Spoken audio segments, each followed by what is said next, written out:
khăn giá sự đắng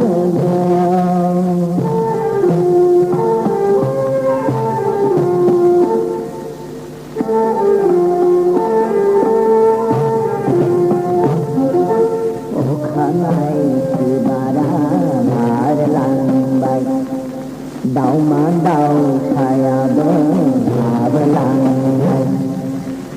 thằng anh du ra du nó đơn mà cười thằng anh du ra du nó đơn mà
cười đắng